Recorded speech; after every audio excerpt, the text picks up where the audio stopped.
this show, I have a dear friend, Lynn, on with us, and she's going to be talking to us about her soul work that she does with individuals and couples, and we'll get on a little bit about that.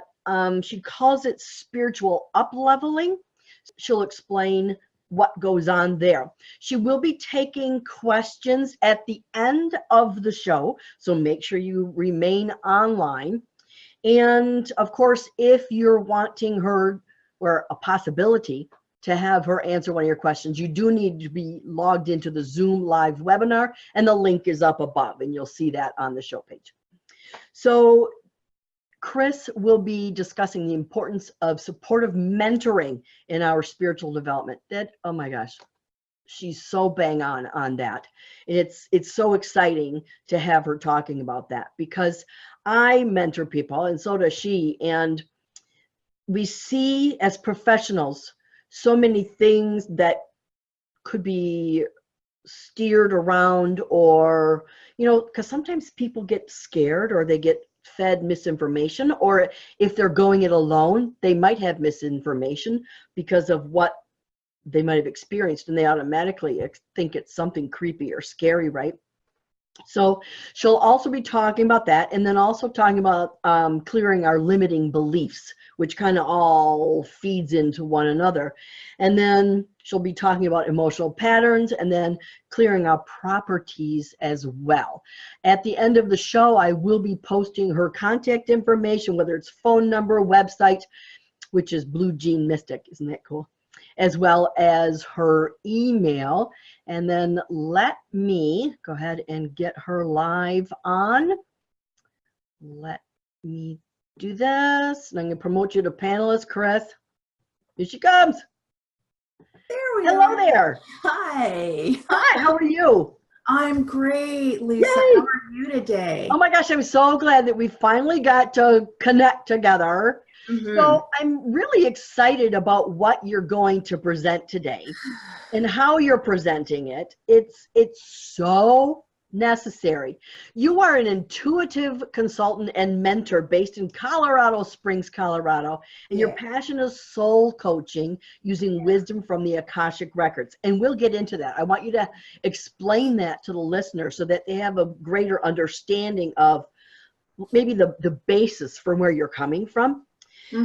Chris also does the energetic signature of the soul, and she also tunes in and taps into your spirit guides.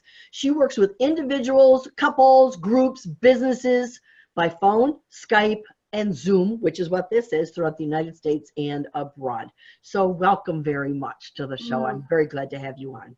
Thank you. Thank you so much. It was so fun to be with you again. Yeah. I know. When did we meet? Was it at a Lisa Williams thing? It was Lisa Williams Advanced Mediumship in 2012, which is stunning to me to think. I was going to say 5 years, but no, it's longer now. It's 6 years. Wow. Wow. That goes fast, doesn't it? Yeah. There's been a lot that's happened in the last 6 years. You too, huh? There really has been. It's really funny. I was just thinking this morning about our talk today, and I was remembering how at the end of the course, at the program, that Lisa took us aside on the phone 15 minutes, you know, as our kind of closing interview. Right. And she said we talked about mediumship, and you know, she invited me to participate in her program, her group. And what she said to me is like, I don't see you as much as a medium, but as someone working with people on their spiritual path. And I thought, okay, I just really wanted to be a medium, but all right, whatever. And, you know, and it evolved. It shifted, as it will, as spirit does for us. And then, you know, what I see here is that really is who I want to be to people. I want to be the mentor if they want me to be. I want to be someone. Yeah, I want to just like, I remember what it was to be, I was 21, 22 when I found my spiritual teacher and began my path. That might be early for some people, but it was right on time for me.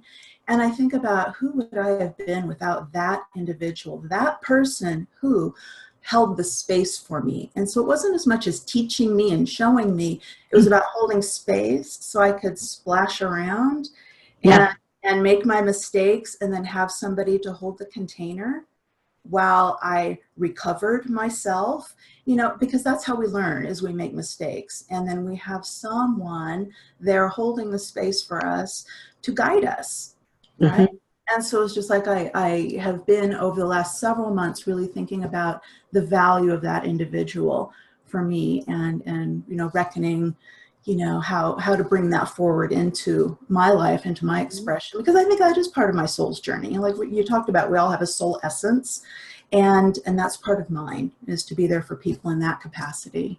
Yeah. It's neat because it sounds to me like you mentor much like I mentor. So you encourage, first you have to investigate like what type of mediumship they are, you know, they use, and you allow them to bloom and grow where they're supposed to be, not necessarily. And all you can do really is guide them, right? And maybe pick out their strengths and have them work with them, and also, which then also ultimately works with their weaknesses as well. But like you, I'm the same way. I started out in psychic art, drawing people's spirit guides and giving them readings at the same time. And apparently that's not where spirit wanted me to be. Right. Because, you know, it's funny because the clients come where you need to be, really. They're directed to you. Mm-hmm. So it just kind of like moved me right into just working with deceased loved ones. Mm-hmm. And very rarely anymore do I do any police cases, do I do any psychic art or investigate. I don't rarely do any of that anymore because I'm so busy doing everything else, you know, the meeting the loved ones, you know. And that's where we each have our own niche divined by spirit. And I love that mentorship is yours. I love that because it is so needed. It really is. Yeah. People that have been coming to me lately are often, I spent many years, over 25 years in the massage and bodywork field. And so that used to be my thing. I was an educator in that, and I did some mentoring and supporting that way. And then I moved into mediumship and psychic work, Akashic Records, what have you. And I just really found the value in working with, more recently, with people who are in the industry of the bodywork and the massage, and they're getting those intuitive hits. They're getting the crossed over loved ones, you know, showing up in the session, and they don't know what to do with that. Well, that's how I discovered I was a medium. Here was, in her great big flowery dress and dancing. I had to communicate this to a client, you know, and it was like a little game that I would always play. That was like, all right, you know, you're going to have to make me say it, you know, tell me 3 times before I will actually communicate it to the client, which is just ridiculous. But anyway, that's how I did it. And then I started to, you know, create that sort of rapport. And then I realized, oh, this is a direction I want to move in, you know, more in guiding people through spirit, whether that's their spirit guides, like you're talking about, and also, you know, their crossed over loved ones. And so I'm looking at how do I help those individuals who were where I was a number of years ago in making that transition. How do they, you know, everyone knows them as the massage therapist who's really good, but who are they when they start to incorporate spirit? And so I think we're best served finding mentors that have walked our walk before, you know, that understand. Of course. Us. Yeah. Yeah, of course.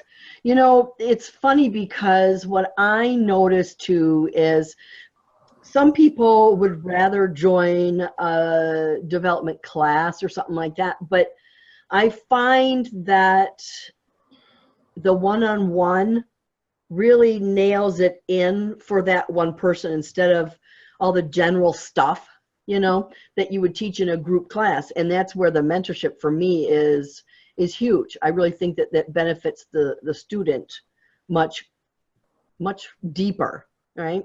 So, I agree. That makes a lot of sense. Also, when we consider inside of a group dynamic, any group dynamic, you're going to have personality, and then you're going to have vying for attention. You're going to have ego. If we can have that one-on-one time with a trusted mentor, then we can feel really supported, you know. And I think everyone, in whatever aspect of life they participate, they do well with that. I have someone I work with now, in that capacity, who I know I can go to with absolutely anything, and she's not going to tell me I'm crazy. You know, or that I'm Yeah. really dysfunctional, but she'll help me understand what I'm noticing, or even what I am misinterpreting from Correct. the position of my own history. You know, so it's like we have to look at a lot of things and hold that space for other people to see all of those components for themselves. Well, that's great. Now, so I want to go back a little bit. We had talked about the Akashic Records. Real quickly, can you give us a nutshell version of that? Yeah, super simple. The Akashic Records are simply a database of information. That's all it is. Think about the internet. Similar. It's a spiritual internet. And so there is a database that contains the information of everything that's ever happened, right? Any choice a soul has made is recorded somewhere. That information occurred, therefore it has to be accessed someplace. That makes sense to me. And so that is the place I go to when I do readings, so that I'm pulling forward the highest level. I'm not sure if that's really how I want to say it, but the most perhaps accurate and clear information available for that person directly from the information about their soul. And so it doesn't have to go through my filters as being a psychic, but I'm accessing a body of information really about them and their soul's journey. And so that helps us feel like we're really on task with addressing what their soul is up to in life. You know, sometimes we often wonder, it's like, why am I in this life? Why do I have these parents? Why all of this stuff? You know, it's frustrating and it's scary, and we don't understand when we have a limited resource in fourth dimensional understanding of thoughts and feelings around us. But when we open it up a bit more and we consider our lifetime, this beautiful, sweet little lifetime, from the perspective of our soul, which is vast and spans numerous dimensions all at the same time, when we look at it from that perspective, then the difficulties we're going through can be understandable based on karma, for one thing, right? Cause and effect, something that may have occurred in another lifetime or experience, even in this present lifetime, you know, even genetic karma. You know, those things exist. I know, icky. Those things exist in the Akashic Records as well. And that's just kind of the luck of the draw that we got through genetics and through our DNA. Sometimes there are things that run through that line that can really affect us. And when we know about that, it brings a relief. Yeah. So I access the Akashic Records for most of the information, including property clearing, because information exists there as well. Mm-hmm. So you recently moved to Colorado, and there was something about, I do recall you saying you were moving into an old mansion. Yeah. Tell us about that. I moved away from Colorado roughly a year and a half ago to give Portland, Oregon a go, and it wasn't my cup of tea particularly. So my husband and I moved back to Colorado, and Colorado Springs specifically is where I've spent a number of years. And we found a place inside of an old mansion. It's called Hagerman Mansion, that was built in 1885. The apartment, the building was separated into apartments about 100 years ago or so. Oh, wow. And then there were some additions around that time. So everything in it is at least 100 years old, and some of it, you know, more than that. And so we found this place, and places here, let me tell you, they don't sit available for very long. It's like they'll be posted on the website of this complex and they're taken down the next day. They move very quickly because it's a place people want to live in, because it's such a cool old house and has a lot of history.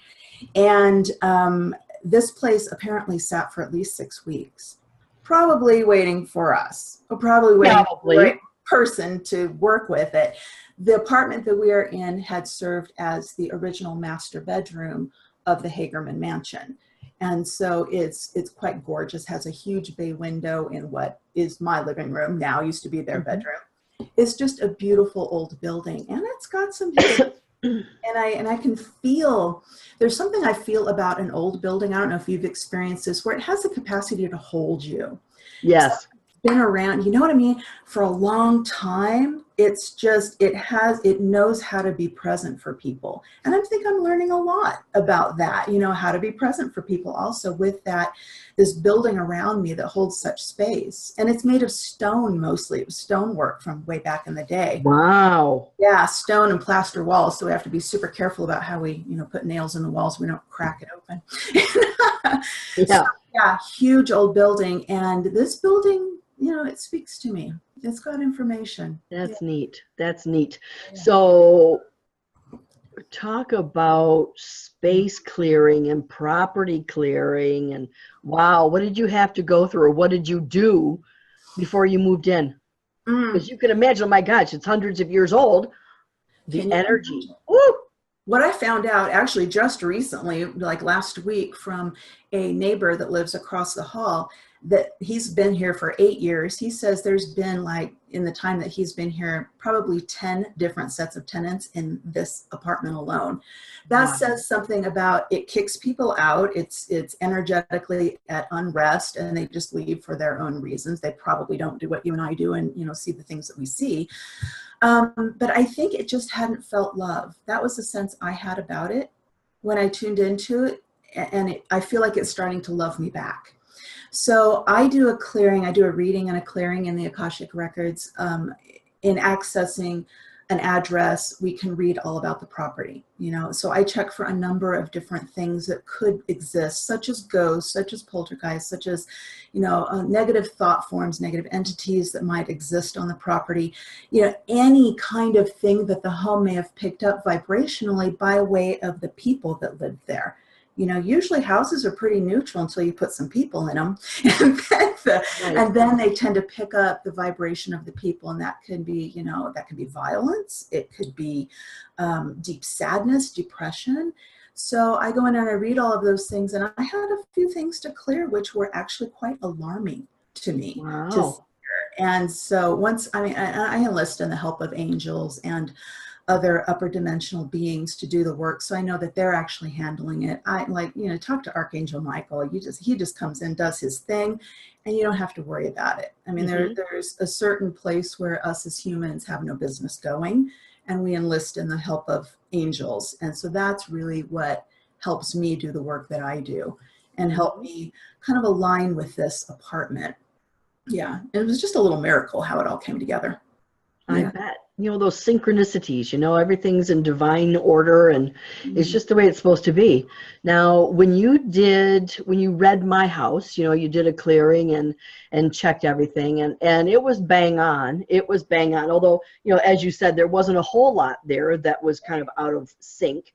But it was, what you got was absolutely right on. And I could definitely feel a difference, the shift in the energy in the home. That was huge. That even though, because for me it would have been subtle, but for someone else it would have been pretty intense. You know, I'm used to the crazy energy in my home. Right? We get used to that. Yeah, you know, I'm used to the bumps and the noises and the creaks and the groans and the you know, vibration. But someone else like you in your apartment would be like, holy cramoly, you know, something's not right. But they might not understand what it is, you know. Right. Where when you would come in and take care of that, clean it out, do what you got to do, and it easy peasy, you know, for them. You know, you did your work, which not everybody else can do, that's for sure. And that's why you specialize in it. You know? Yeah. Right. Yeah, it's a really important component of the work that I do. I've always had an odd relationship with homes. And, you know, that's growing up highly sensitive, empathic, all of that sort of a thing. But homes could always somehow speak to me. And I think they often just are not listened to. You know, we wave our sage around and we create as much of a clearing as we can. And that's beautiful and good and imperative because it's our space. We need to be able to expand into it and own it. But sometimes there are other influences present, maybe from people who've lived there previously over time, that might not have been very conscious about the way they think. They might have cleared themselves very well. So we often, just even I periodically just clear my own home just because I realize, what, I've been kind of a bad mood lately. What is that about? And what am I emitting? Right. And to me, negative thought forms can adhere to the walls similar to like nicotine from a smoker would. It leaves a residue that is detectable to us, sometimes consciously and sometimes unconsciously. We all have that experience, right, of going into a store or even someone's home that we might not know very well, and we're wide open to feeling the vibe, because that's what we do as humans. We're very aurically sensitive. And then we tend to pick up things. We might not know how to process it consciously or know what it means, but we make determinations and choices based on the information we pick up. Mm-hmm. And so I think it's important, especially, when we are doing something like a spiritual upleveling or a mentorship program where we are intending to become more spiritually disciplined with ourselves, to clear our space so that our space can uphold that new vibration that we're bringing through us. And it makes it easier, so we don't have a dissonance between what had always been there before and the new us that we're trying to bring forward. Our homes are so important. Our workplaces are so important. Some of us work at home, but both things are equally important because we're surrounded by that energy. Mm-hmm. Good point. So you had mentioned doing some work with like clearing mental and emotional patterns. Can you explain a little bit about that? Yeah, I have long been a fan of a form of work called matrix energetics. You may have heard of it. It's working with like a quantum field to allow for clearing to happen, and in a very playful and easy way. It doesn't have to be highly dramatic and terribly painful. And matrix energetics is not being taught anymore in classroom format. But one of the last sessions that I attended, Richard Bartlett had brought forward a form of work he'd been working on called psycho-emotional energetics. And it's accessing like the thread of a thought pattern or an emotional state and transforming it. And it's so ridiculously fast that he's like, you probably could have taught that portion of the seminar in about 10 minutes, Wow. But had to stretch it out over 2 evenings, to make it. And then we, had practice time and a lot of chatting about it. Of course. But I got a hold of that and I started using it with my clients who might have been stuck in an area. How we can provide a reading and give them, here's the information, here's what's behind all this, here's what your grandmother says about this from spirit, but that often doesn't always change it inside of us, just that place where that pattern emotionally has become so embedded. And so basically what I do is talk to a person for a moment, find out what the challenge is. I ask them to turn the volume up on that feeling that's associated with it. I grab a hold of it and I wait until it shifts, because it wants to shift. That energy doesn't want to be in them anymore than they want it to be. And it's that simple. And so often that will get people over a hump or a stuck place in our coaching, or even just clearing past life stuff. Sometimes doesn't always get the present life emotional content out of the way. I agree. So, you're right. And so a lot of times we just move that one little boulder out of the way, and then they can move forward in their lives, because sometimes we just can't even see. It's so uncomfortable that we can't even see around it. Right. And so having a little help. And again, I work with the angelic realm in that way. It's just like, I know that if I get a hold of this material, this information, and it moves out of their field, I know the angels are there to take it. And, why haven't I been using angels all these years? I don't know. Maybe I feel like I didn't deserve the help, but they're so good at it, and that's our job, is to be present with the human, and it's the angelic's realm job to transform that energy. There's not a lot of humans we have to take on. So knowing how to engage with them is really important. So yes, I love that work, because it just really quickly, easily moves the stuff out of the way, and we don't have to spend hours in therapy over it, perhaps. So Chris is going to be taking, or she's going to be connecting with some of the listeners here on the webinar. And your questions should pertain to the energy readings or coaching or clearing of the energy patterns that you have, please. So is it a channeling that you do, Chris? Not necessarily in this case. It's more a tracking the energy and tracking it in the person. And so it isn't so much in that instance delivering information as it is guiding a person into their inner experience. Like, all right, what's that feel like in you? Where do you feel that in your body? How loud is it? Is there a color associated with it? And so we really kind of get a handle on it in them and then allow that energy to move out of them. So it's more of a conscious tracking of information inside of a person rather than delivering information.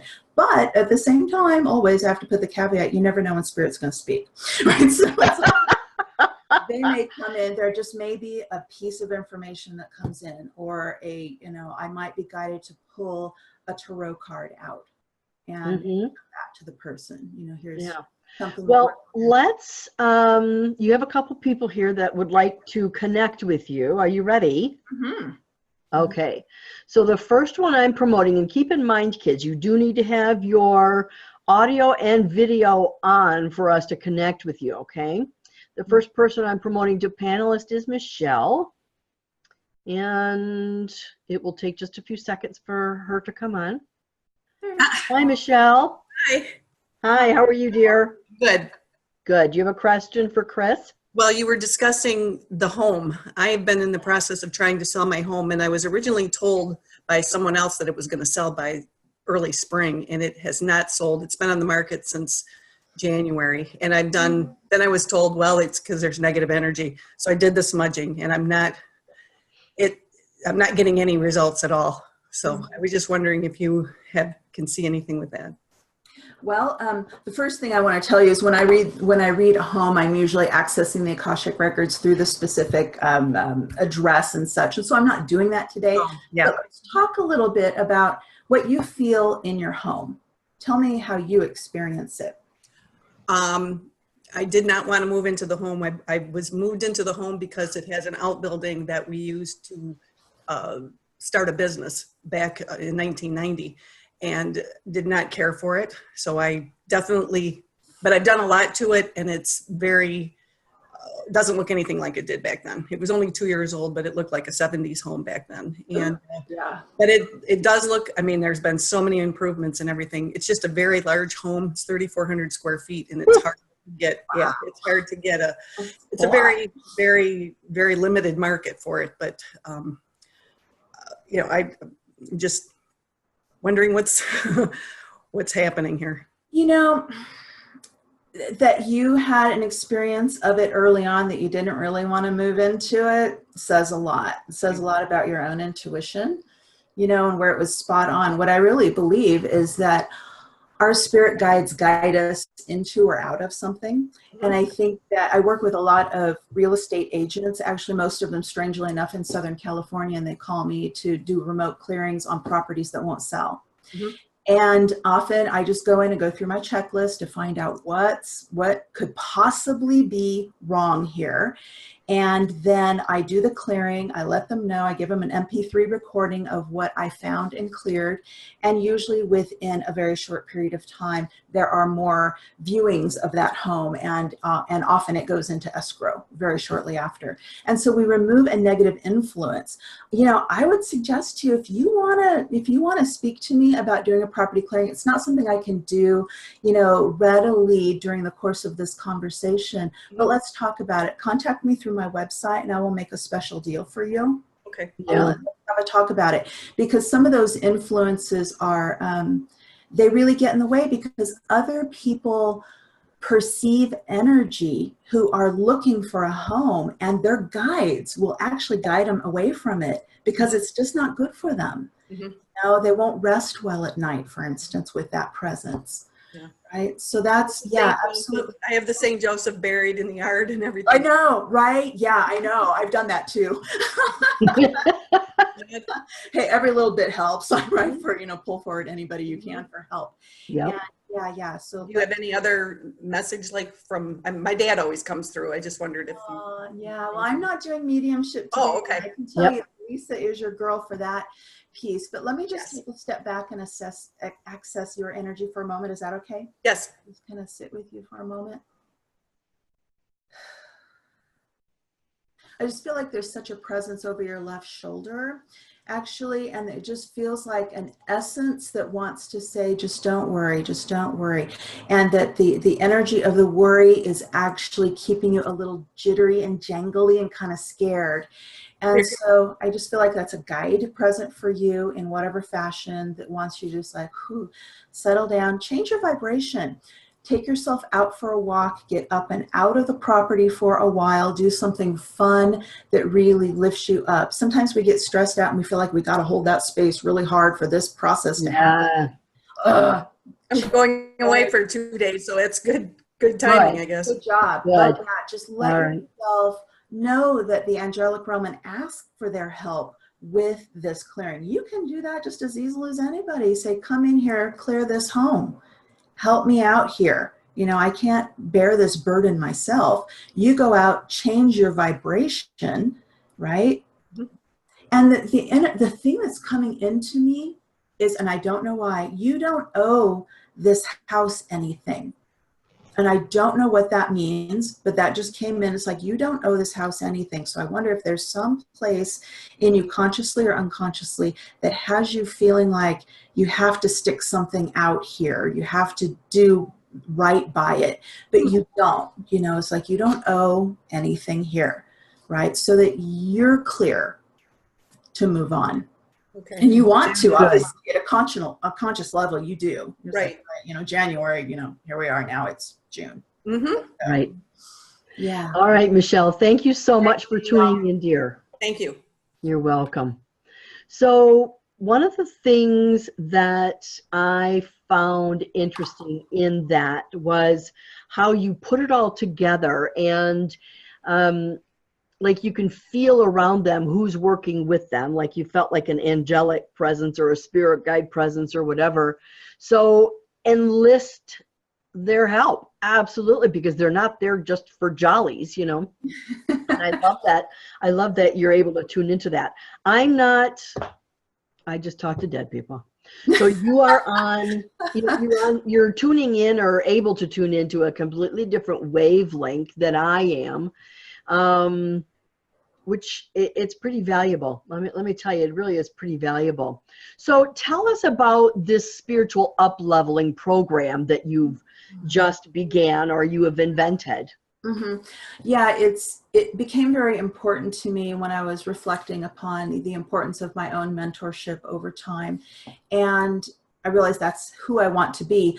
In doing even these soul level readings with people, these Akashic record readings that really can transform their life, it can really shift the patterns so that they're not experiencing that same thing over and over, lifetime after lifetime. Even though that shifts, I find that sometimes people have a hard time integrating that change into their everyday reality ongoingly.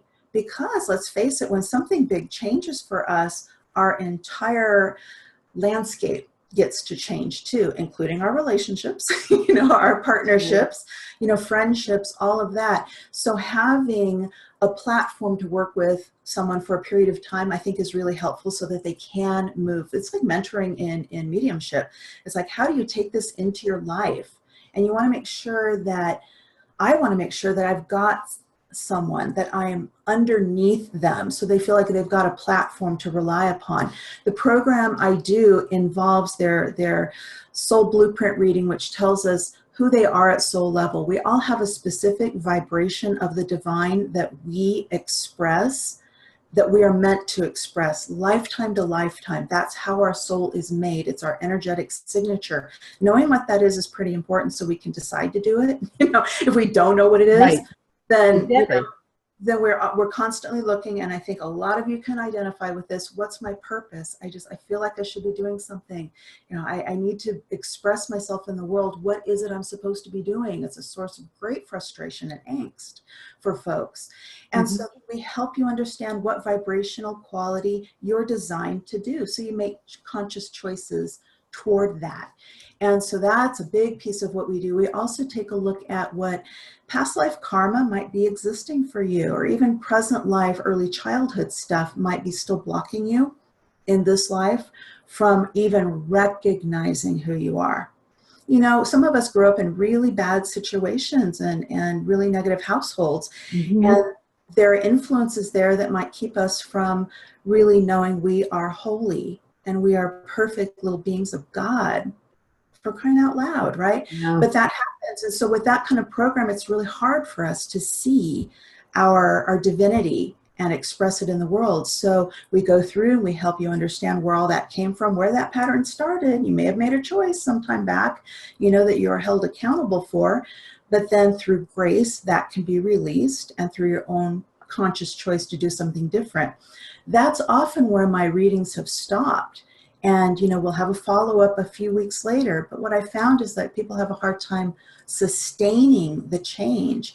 And so what I've put together is a program of 3 months where we look at a number of different readings. That first soul blueprint reading, we might also do a relationship reading if they're in a partnership or they have a particular, you know, parent-child relationship that's tenuous for them. So we look at what's behind that. We do a property clearing so the home that you're living in can reflect the truth of who you are rather than any baggage that was there from you or from anybody else in its history. And right. Good point. History. So we do things like this. And then in between each of these major readings, we also do a spirit guide reading. So we help you understand who your spirit guides are, where they come from, what they're like, why they came into your field and when in your life. And it's like stunningly accurate because they just come around and it's a party. They absolutely love to talk to their people, right? They want to be heard and they want to support and assist. And so, and by the way I term spirit guides, they're human soul guides. So they're not unlike dead people at all, actually, Lisa. They just haven't had a body for a little while, right? So it's like they have had human incarnations and they know what it's like here. They understand your pain. And they didn't get here by accident. Your higher self hired each and every one of your guides on purpose to help you deal with a specific issue that you might not feel confident in all by yourself. So we take a good look at what your spirit guide team is here to tell you, and there's a message from each and every one of them. There's usually between 4 and 6 guides that come forward in that reading. And in between all of that, we do, on the off weeks, we do coaching, where we do that emotional clearing work, for instance. And we talk about how this is integrating in your life. We might pull some tarot cards out and take a look at the archetypes and how those are represented inside of you. And so it's a good way to get, I don't want to call it therapy exactly because it's not, but it is a very therapeutic process where we hold all levels of you, the spiritual, mental, emotional, general, physical, household stuff, and how do we support you as you up level into the person you really want to be. This is huge. It was huge. You know, it's like it downloaded finally, you know, as you know. Yeah. It's like this is such, I imagine that would be such an enlightening process. Who needs therapy after that? Yeah, right. I think, Seriously. you know, have therapy also, because sometimes there are places that I reach in people. It's like you need more resource than I might have that particular education. Of course. And at the same time, it's just like therapists are kind of busy too, you know. And so, does therapy always address the spiritual realm? Maybe not. That's where where we can kind of bridge that gap. So that we're not so segmented and separated out from even aspects of ourselves. Well, my spiritual life's over here, and church handles this, and then my doctor handles my physical body over here, and my mentality, who knows where that is. And, you know, so often we're listening to so many different voices, but if we can pull it all into one container and a person can just accept, acknowledge, and begin to love all of the aspects of themselves, Mhm. you know, so they can be in service to the world. Because I think really most people listening, they really want to know, how do I best serve? And that's really the upshot. I mean, most of the people I work with aren't really interested in, you know, always just, you know, getting the best car or truck or flat screen TV or whatever. Right. You know, they're looking for, you know, how do I be in the world? Because Yeah. I'm waking up, and what do I do with this? And so, like you and I, we create a platform, we create a container that's safe for people to explore, you know, all that they are. And we're so multidimensional. It's amazing and beautiful. And not everybody has these conversations every day of the week. I get it. I get it. Let's keep another.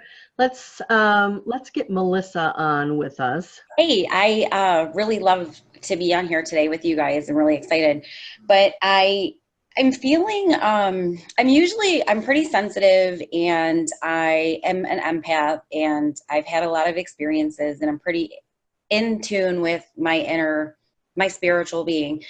But I feel lately that I've been a little bit spiritually stuck. Yeah. And I'm just not sure, maybe you might have some vibe on what I can do to move forward, I guess, and what I can tap into.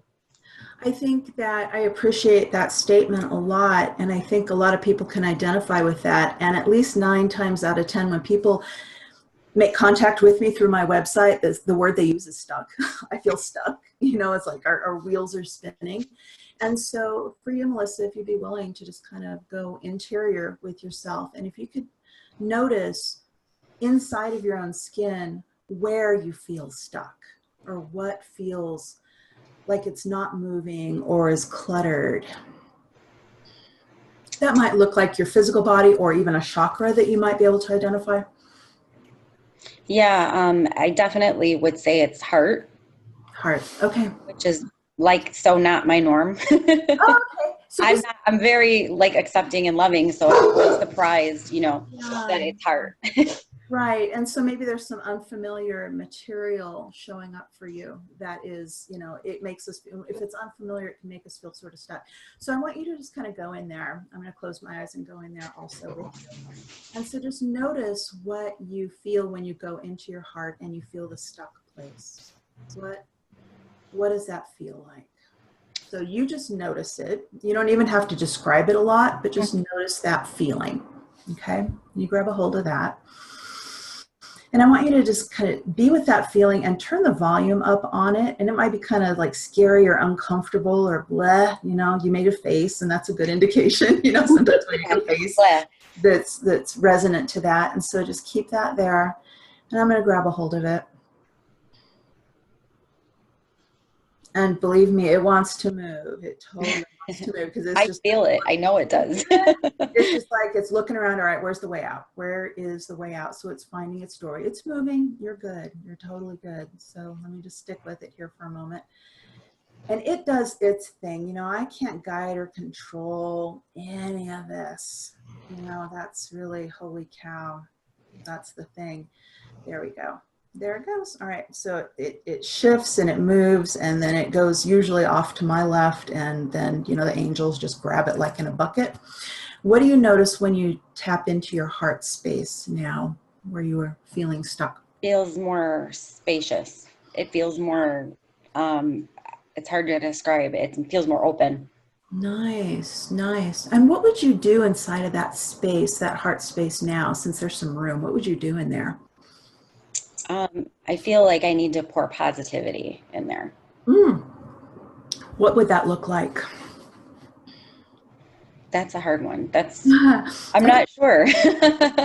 Inspiration, I think. Okay, right, you're right. And so sometimes people, when they think of positivity, there may be a particular color of light, for instance, that they would put in there, or there may be an action. You know, what comes to you as something that you could do that would be reflective of that openness? For some reason, yellow and share is what Love it. Oh my I don't know why. God, yellow, right. Yellow is bright and it's beautiful. It's a happy-ish color, I would say, right? And share. So, do you know who you might share that with? I just feel like everyone, like, Yeah. Everyone, the whole world. You know what I'm a fan of doing is when I get that inspiration or that nudge to share, because I don't have a blog yet, you know, it's coming, is I put it on Facebook. There might be like some words of inspiration that come to me that I swear to God, my guides make me write before I get out of bed, and make me get on my little iPad and type the thing out. And then that can be a beautiful way, Melissa, that we can share. And you don't know how your sharing might touch somebody and make truly all the difference in the world.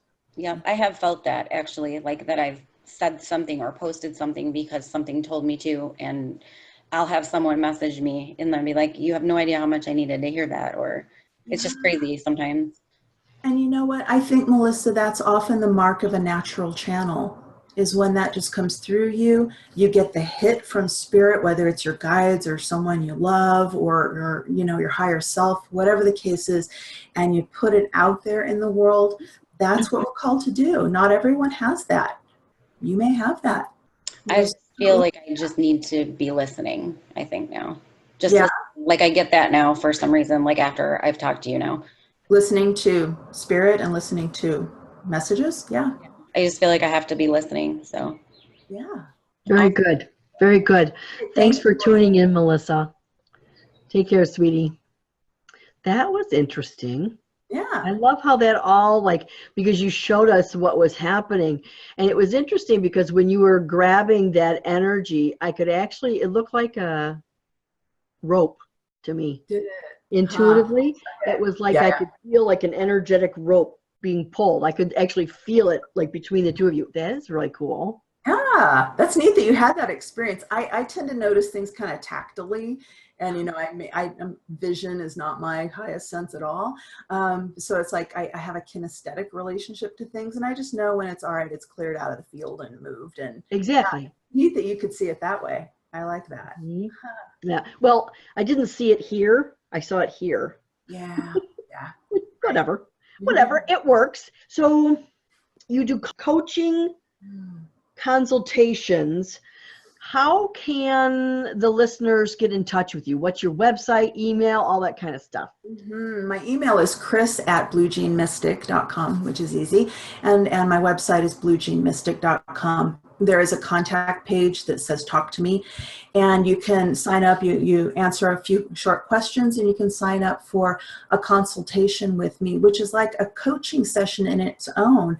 And I ask you a lot of questions, you know, to help you get clear about what's working in your life and what's not working. Right. And what might need to change, you know, so that together, I mean, it's valuable all by itself and there's no charge for it, but together we can see, is this a good direction for you to work with me in this way? Or maybe it's a simple reading that is your best choice, but it gives you an opportunity to know who I am and for me to know who you are.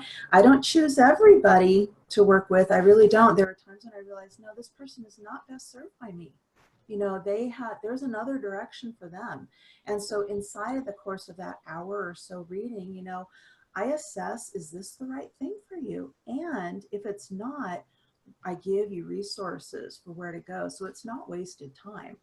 And so you get an idea about my style and the way I work with you, and you'll learn a lot about yourself, because I think the mark, as I think, you know, Lisa, with your mentoring, the mark of a good mentor or coach is asking the right questions at the right time, in the right way. Absolutely. Right.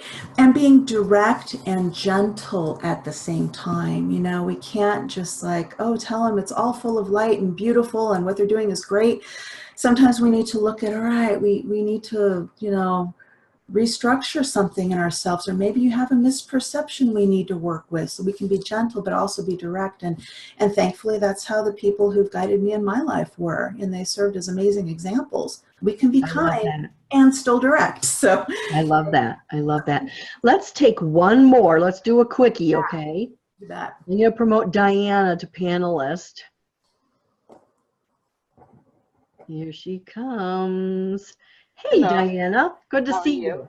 Hi, Diana. Nice to meet you. Nice to meet you. I guess my question is, I'm in a funk. I don't know how else to explain it. Inside, I'm just really sad, and I try to not bring that out around my family at all, but I've been spending a lot of time just crying lately, just sad inside. Yeah, life is kind of hard. It's hard out there, and I think there are those of us that tend to feel energy in the world, and we process it through our own selves. So let's talk. I can relate to what you were saying at the beginning of the show. I feel like, why the heck am I here? What is my purpose here? I'm really lost. I think a good source for being stuck and feeling like we're in a funk, and even to some degree depression, is that we're not doing our soul's work.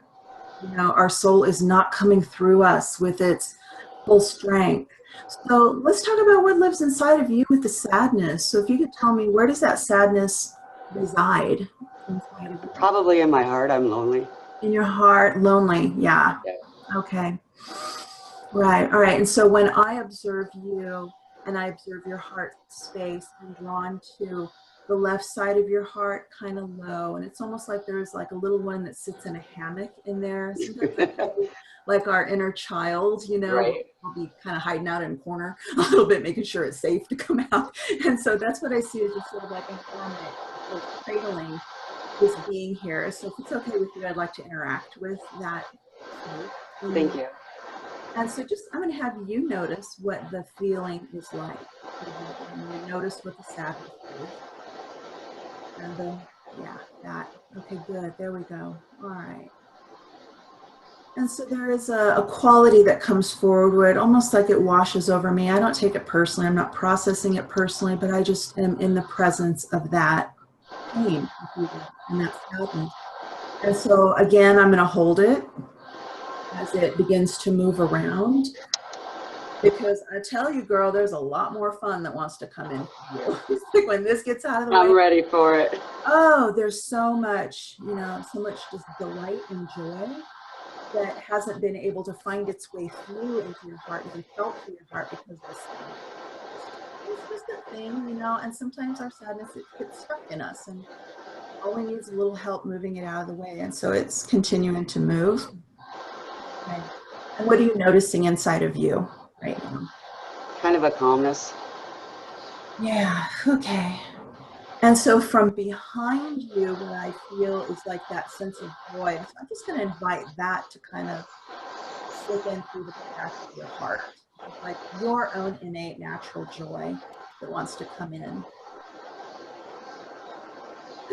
And it kind of lightens things up a little bit, like turning a lamp on, you know? And it's like, there it is, there's the light. And tell me what you notice right now. Kind of a light feeling, actually. Okay. Like I was feeling kind of heavy, and now I just kind of feel kind of like floaty. Okay. And when you go to reach for that, if you were to reach for that sense of loneliness, what do you notice? Kind of like happy. Oh, instead, look at it. There you go. Very good. Thank you. Well, Diana, thank you so much for tuning in, sweetheart, and sharing with us. Good luck with everything. Thank you. You're welcome, honey. Bye-bye. And I want to just say something really quickly here, Lisa. It's just that, you know, when any of your callers are participating this way and going in, you're actually transmuting it for other people too. Right? And so thank you guys for doing that. Yes. So one last time, Chris, please share with us your contact information. Email is chris@bluejeanmystic.com. Also, there's a contact form and lots of fun writing at bluejeanmystic.com. Best ways to reach me. You might find me on Facebook under Chris Lynn, or you can find me through Lisa. I don't have my business my business Facebook up quite yet, so you'll find me one way or the other. Oh yeah, yeah. Chris, thank you so much for coming on. It was a joy having you as always. Take care, my sweet. Mwah. Thank you. Take good care. Thank you. All right, my little chicklets. I am kind of slacking off in June. I don't have any public galleries, but in July, woohoo, holy moly, I'll be in Ann Arbor on the 7th. Then we have the big 3 medium events with George Corey and Deanna Fitzpatrick on July 19th, 20th, and 21st in Port Huron, Rochester, and Macomb Township in Michigan. So I hope you're able to tune into those, log on. Tickets are $35 in advance or $40 at the door. I wouldn't wait to get them at the door because it's probably going to be standing room only. So you can find that information on my website. Just go to my public events page. And my contact information is mediumlisa.com or lisabousson.com. Last name is spelled Bousson, but Medium Lisa is much easier. So just go to mediumlisa.com. Facebook page is facebook.com// Lisa Bousson. And as always, my little kidlets, may you seek the divine, be the divine, and you'll reap the divine. Mwah. God bless.